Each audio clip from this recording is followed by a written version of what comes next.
go. NFL talk here. Of course, Combine is next week. Everyone is hot and buzzing about the draft, but of course, free agency is always on everyone's mind as well. We've got Jeremy Fowler with us. Jeremy, what are you watching and what are you hearing about George Pickens? Peter, this could get messy because the Cowboys are expected to franchise tag George Pickens. They would rather keep him than trade him, I'm told. But Pickens is unafraid to play hardball here. I don't expect him to sign that franchise tag anytime soon. He and his representatives will probably sit back. Maybe he could miss some off-season workouts and play that whole song and dance. So Dallas has to decide, are they willing to pay him a market value on a long-term deal that could be above $30 million per year? He would. Should the Cowboys franchise tag George Pickens? Absolutely. Like, listen, George Pickens, you can make the case he was the best receiver on the Dallas Cowboys team last year. But I haven't forgotten everything that went on behind the scenes with the Pittsburgh Steelers. If I'm the Dallas Cowboys, I'm literally going to say, show me again. Go out there and show me again that what we saw last year is that's the expectation every year. And if he does that, then yeah, I'll reward him at that point. Jeremy, that would set up such an interesting situation here when you have the team saying we're going to, and they say, okay, show us again. Would that go over well in the Pickens camp? No, it wouldn't, because he's the type, he's cool with sitting back and causing a little bit of ruckus here. I don't think he's going to sign that tag. So Dallas has to decide, do you follow the model of like the Cincinnati Bengals or T. Higgins or Jamar Chase, with Philadelphia, with two-star receivers, A.J. Brown, Devontae Smith? That strains your cap a lot. You're talking about 25, maybe even 30% of your salary cap. So Dallas is going to want to do a deal, but they're going to want to do it to their constraints. And yet again, we're going to have another song and dance like they had with Micah Parsons just last year. Tim Hasselbeck, are the Cowboys in danger of having a similar situation to Micah last year?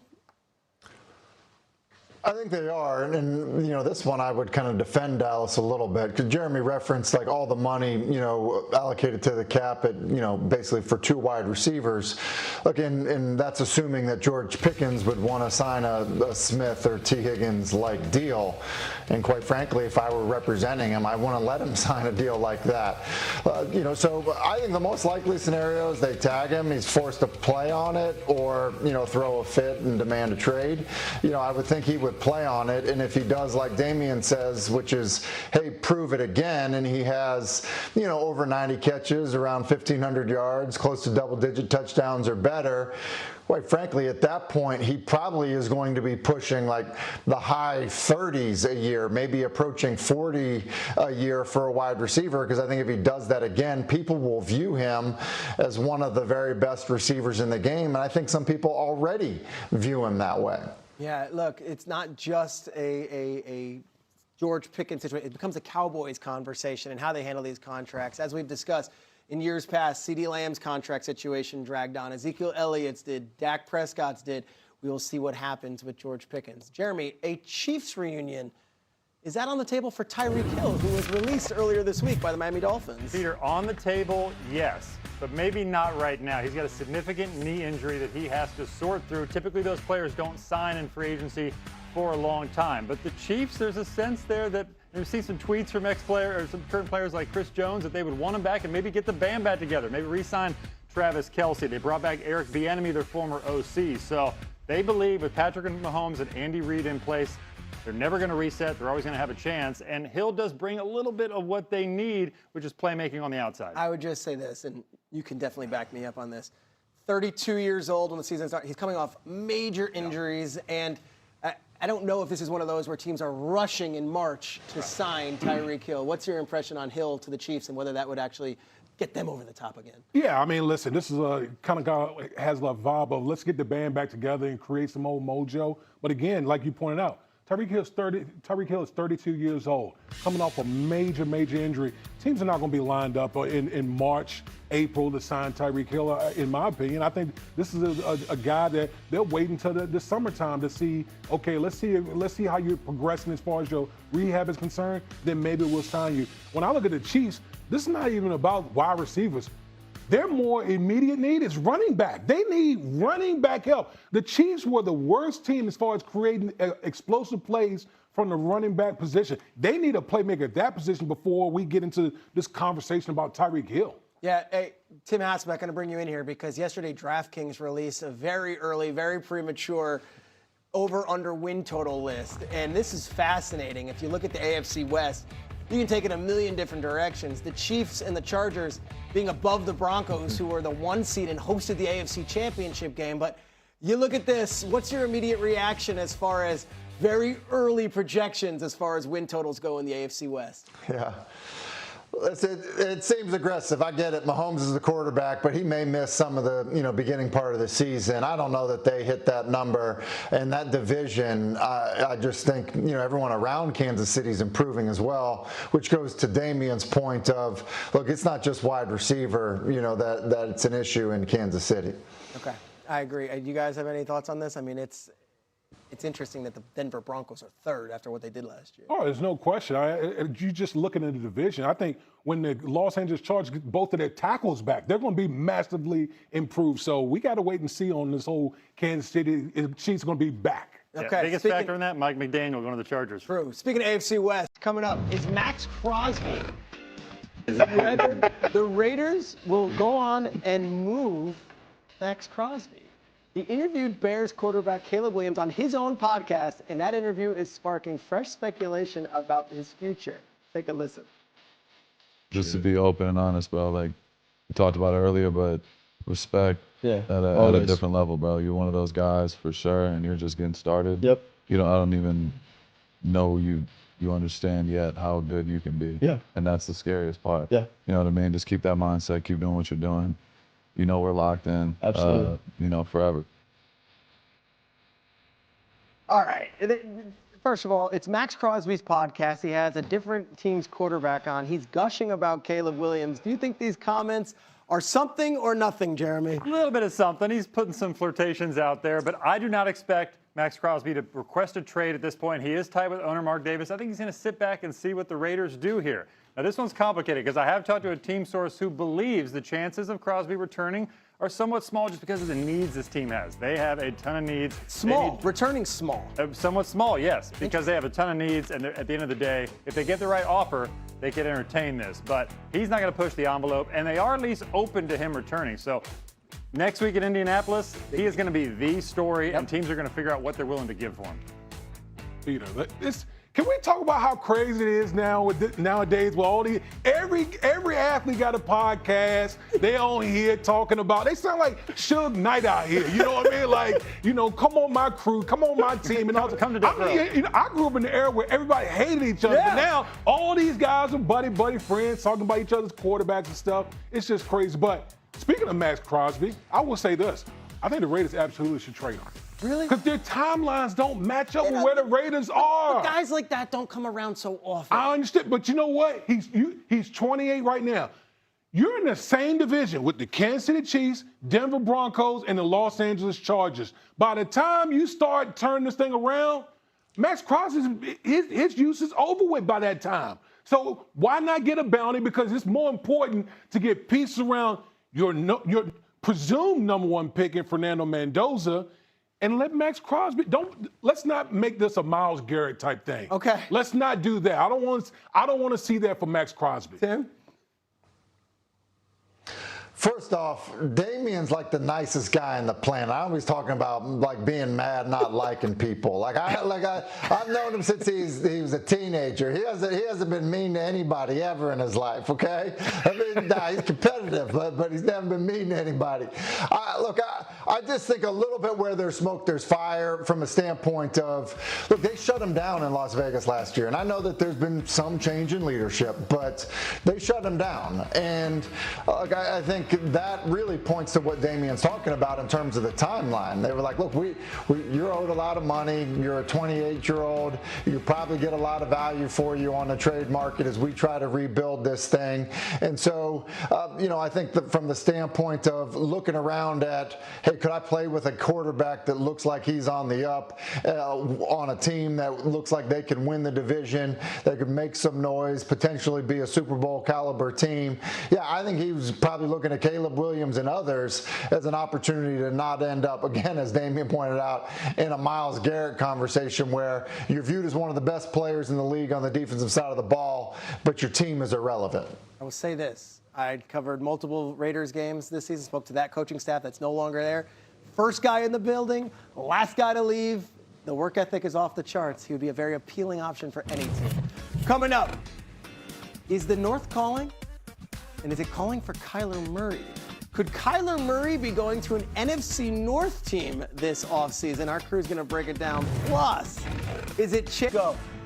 Jeremy Fowler, what do we need to know about George Pickens and the Dallas Cowboys? We need to know, Peter, this could get messy because he is expected to be franchise tagged. I don't think he's going to take that lightly. He'll probably stay away from the team, won't sign the tag. He wants a long-term deal. He believes that he has proved that. Now, Dallas would prefer to keep him than to trade him. They want to work this out. They're all in on Brian Schottenheimer, Dak Prescott, and George Pickens all together. But they're going to have to pay up. That number probably needs to have a 3 in front of it on the per-year average. Jeremy, what about Maxx Crosby and the Las Vegas Raiders? That it would require a massive haul for the Raiders to truly entertain this. But here's the issue. The teams I've talked to around the league believe that the Raiders can get a lot for Maxx Crosby, but can they get a Micah Parsons type deal? That's 2 first-round picks and a player. He's 2 years older.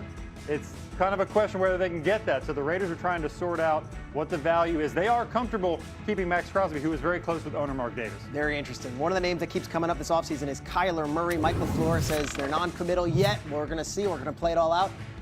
What could Kyler Murray actually get in a trade market if he was to put on the block? Yeah, Peter, he could get a hug, maybe a handshake, a Starbucks gift card. I'm not diminishing the player. It's about the contract and the money. He's got nearly $40 million in guaranteed money. Teams are just not going to want to take that on. They're going to wait for Arizona to release him unless they can work something out next week at the scouting combine in Indianapolis. But right now, the expectation is Murray could be available via release as a true free agent. Okay, let's start with Kyler Murray. Sorry, I'm getting choked up here. I'm having an attack out here when we talk about Kyler. Let's stay with Kyler, though. Damian Woody, Kyler Murray, your take on him as far as a quarterback in the NFL right now? Ultra talented guy. The talent cannot be denied. He was the number 1 overall player for a reason. Like we all know that he's talented. My question as it relates to Kyler Murray is this dude all the way in? Like we've heard noise about, this dude hasn't been the best teammate. Does he, his lack of studying, all those type of games, the video games, all those type of things. You're talking about CEO of a franchise, the quarterback. So if I'm going to invest assets, money, I need to make sure that my guy's going to be all the way in, and I don't know if I'm getting that with Kyler Murray. Tim, what do you think? Yeah, I think it's a kind of a prove-it situation for Kyler Murray, which is why he's most likely to get released rather than traded. And when he gets released, and he clears waivers, he'll end up being a free agent, much like Malik Willis. And I think that, to Damian's point, from a talent perspective, there'll be people that think Kyler Murray's more physically talented, but from a everything else perspective, when you think of age and other intangibles, I think Malik Willis would be the preferred free agent that's on the market at the time. So I think the most likely scenario, is that Kyler Murray, does find himself in a situation where he probably, can be a guy that has a chance to be a starter somewhere. But I don't know that there's going to be more than one, if there is one, where it's like, yep, this guy will be our starter for the upcoming season. I think that's just where we are with Kyler Murray. I got emotional because I'm thinking about that Kyler Murray, the player, number 1 prospect, okay, Heisman guy, and then took this team to the playoffs. It's not like he hasn't done anything in his career, and we're talking about him in a certain way. Malik Willis, unproven, but showed really some signs against Baltimore in that Saturday night game. When you're looking just, if they were both pure free agents, would you rather have Malik Willis or Kyler Murray, who's got a far more decorated resume? Just pure free agent, I would probably go Malik Willis.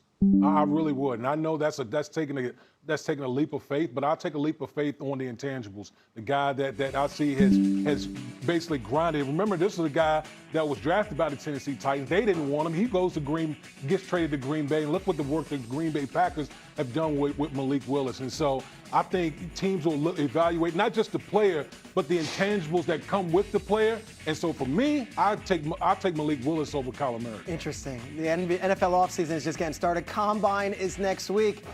But coming up, how about some guys who have ruled the NBA for quite some time who might be called the Schrager Five?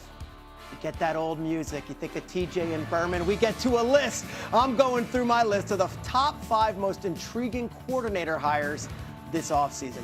Number 5, starting things off with Brian Fleury as the new Seahawks offensive coordinator. Clint Kubiak takes the job in Vegas. takes with him Andrew Janocko, the quarterback coach. Brian Fleury, the tight ends coach from the San Francisco 49ers, stays in the division and goes up to Seattle. Very interesting hire if he can keep it going. Number 4, the Lions offensive coordinator job. It went to this guy, Drew Petzing, who was with the Cardinals last year. That's who the Lions chose to be the man in charge of Jared Goff and Jahmyr Gibbs and Amon-Ra St. Brown. A very curious hire. Drew Petzing will take over in Detroit. Number 3, Giants. They hire John Harbaugh to great fanfare. We think Todd Monken is coming with him. When Monken gets the job in Cleveland, it opens the door for Matt Nagy, who has never worked with John Harbaugh before, but Nagy, who has got some Super Bowl experience, leaving Kansas City to join the Giants, and Jackson Dart in New York. Number 2, this one I thought was maybe the wildest of all. Sean Mannion, quarterback coach for the Green Bay Packers, 32 years old, has never called a play in his life at any level, will be the new Eagles offensive coordinator, and he takes over for a team that will not have Jeff Stoutland, the legendary offensive line coach, on staff anymore. And number 1, we go to Baltimore, where Declan Doyle, who right now is 29 years old, is taking over as the new Ravens offensive coordinator. Lamar Jackson, of course, has MVPs and all pros, but he doesn't have that postseason success. Can Declan Doyle, 29 years old, who was with Denver and then Chicago, be the guy to get him over the hump? All eyes on Baltimore. Declan Doyle's number 1. He had his welcoming press conference yesterday, and they asked him what the expectations were for off-season workouts. Take a listen. We would expect them to be here, and certainly it is voluntary. And so, but it's also, you know, if you want to say that you're going to win a championship, you want to say that you have championship standards and those are your goals and your expectations, certainly that's going to take work, that's going to take collaboration, that's going to take the beginning of building the relationship with their coaches, other players, you know, starting off this next regime on the right foot. So in so many words, there it is. You're hearing about him. And 29 years old, new brass in town. Lamar has not been in voluntary workouts in recent years. Damian Woody, your response to Declan Doyle saying, yeah, we'd expect you to partake in voluntary workouts. Well, here's what I would say. Like, Lamar Jackson clearly won the power struggle this offseason with John Harbaugh getting fired and moved on. This is Lamar Jackson's team. This is your legacy. This is your show now. No, there's no other fingers that's going to be pointed at anywhere else but Lamar Jackson. So now you go out, you bring in Jesse Mentor. You bring out the 29-year-old new offensive coordinator, who, by the way, I don't think has called plays before in the NFL. And so you're installing this whole thing. You're the CEO of this whole deal. If you don't show up to the offseason program, to OTAs and all those type of things, what is the message that you're sending to everyone right now? Because I'm sorry, people talk, you know, people laugh at the OTAs and the offseason program. It matters. If you want to build towards a championship, championships are built in the offseason. You know, offseason program, OTAs, the times that you spend with your teammates. That's how you build championships. And that's the one thing we constantly hammer Lamar on. You've gotten the 2 MVPs, but you haven't been to a Super Bowl. You haven't won a championship. It starts now. Tim Hasselbeck, we bring you in here. I ask your thoughts on the situation as, are we being too old school on this where, hey, it's OTAs, new coach, new offensive coordinator, be there, Lamar? Right. You know what's funny is I've thought about that a little bit, Peter, like in terms of like the old school mentality. You know, the era that Damian and I, you know, played in, and I think the expectations for guys, I think was slightly different back then. That being said, I think even back then there was always a feeling of, you know, guys that have been in the league for over a decade, guys that had accomplished a ton in terms of postseason success, you know, guys that had developed a reputation as being, you know, team oriented first. I think there was always an environment where guys would accept those guys not being around in the offseason. Look, Damian played with Brady. If Brady at some point wanted, some time in the offseason, I think there was an expectation that that would be okay. I remember my time in New York, Strahan didn't want to come in until after training camp, but he was in year 12 or 15. Like, those things were acceptable. But I think in that environment and in today's environment, until you've played for a decade, until you've achieved the postseason success, if you don't show up in the offseason for some of these environments, especially when there's a new coaching staff, then I think the perception is you're about yourself and you're not about the team. So, look, that's not old school, new school. That's just, I think, the reality of the environment. And that's why Steve Bisciotti talked about, look, if you want to be a part of the hiring process, then get your butt to Baltimore. And I think what Declan Doyle is saying at 29 years old, you want to be a champion, like you want to do that, then get your butt to Baltimore even in April. Jeremy, what's your read on this Ravens situation? Yeah. Obviously, things ran its course with Harbaugh and Monken. They're moving on, but two young guys, and yet we're wondering if Lamar's going to even be there. Yeah, because let's be real about it. Forget OTAs. They had a hard enough time getting Lamar Jackson to practice on a Wednesday of game week, which is just a little weird for a franchise elite quarterback. Some of that was a durability concern, him trying to get himself to Sundays, but availability's been an issue. He's had 3 of his last 5 years. He's missed at least 4 games. So big picture, this is kind of a reset for everybody, and they are trying to set a tone here very clearly because this is a team that's trying to get a contract done with Lamar Jackson. Steve Bisciotti, the owner, has said he wants a deal done before free agency, the start of the new league year. That's in a couple weeks. Lamar Jackson is his own agent. So there's going to be some clarity here in the next few weeks as to what his future looks like with the team and how that impacts things like his availability and his OTAs. Oh, there's so much to talk about. Combine is next week, but we're just getting started with the NFL offseason. We're just getting started with this show. NBA, how can the Lakers and Warriors give another title run to LeBron and Steph?